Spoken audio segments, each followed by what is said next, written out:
Hello, my name is JoEllen Rice, and I would like to tell a little bit about my experiences as a volunteer at Sulphur Creek Nature Center. I started volunteering at Sulphur Creek in the spring of 1995. I knew about the center because I had taken a bird there that one of my cats had caught, and I started in animal care, cleaning rodent cages, hosing aviaries, and so on. Later, I took docent training and helped naturalists with class visits, fairs, and other programs.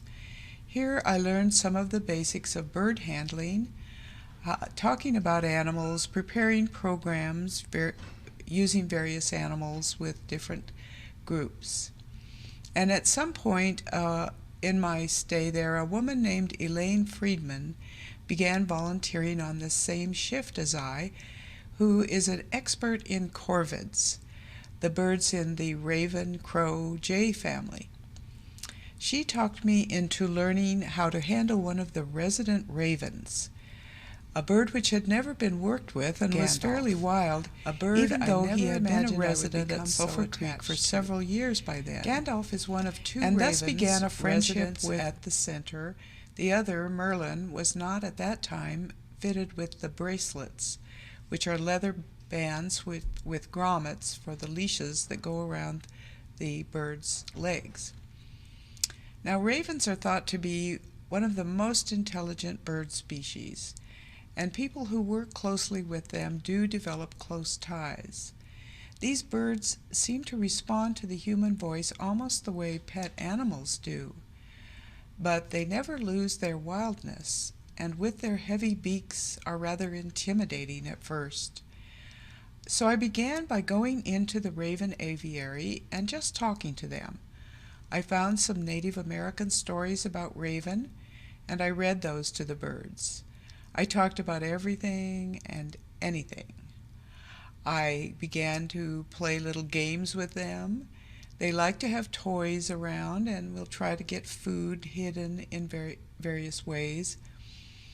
And every so often, Elaine and I would catch Gandalf and work with him, training him to go into a carrier, to sit on our gloves without baiting, which means jumping off and hanging by the leashes upside down.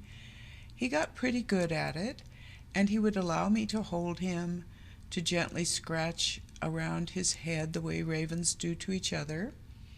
We would walk around the Discovery Center, and he seemed not to mind it. He was doing very well, in fact, as long as we stayed indoors and didn't go outside. Once we did that, he would jump off my fist every time and just cause a big fuss. But I decided I would try using him when I told and read stories in a story tent at the wildlife fair. I thought he would be all right as long as he was inside the tent, so I put him on a standing perch, and he immediately jumped off the perch, bringing it to the ground with him underneath it. But then once I set it up and he sat on the perch, once the children came in, he was perfectly still. He seemed as fascinated with the children as they were with him. So I told the raven stories, and I talked about ravens and about this bird in particular, and it was a big success. I used Gandalf several times that year, and then in the fall he had a role in the unhaunted house, with me dressed as a witch, trying to dispel myths about ravens as harbingers of death and evil, and just relating facts about the birds. Gandalf is still at Sulphur Creek, but he and I have both gotten older, and like me, he suffers from arthritis, and it was decided he could no longer be used for programs. I miss having him as a partner, but now I and others are beginning to train Merlin, his cage mate. Merlin, it turns out, is a female, and seems to be taking well to training. She doesn't seem to mind going outdoors. So I soon may once again be able to tell raven stories with a big, black, fierce-looking bird at my side. But I will never forget my first love, Gandalf, and always make sure to visit him and bring toys and treats when I can. My time at Sulphur Creek is spent in many other activities besides the ravens.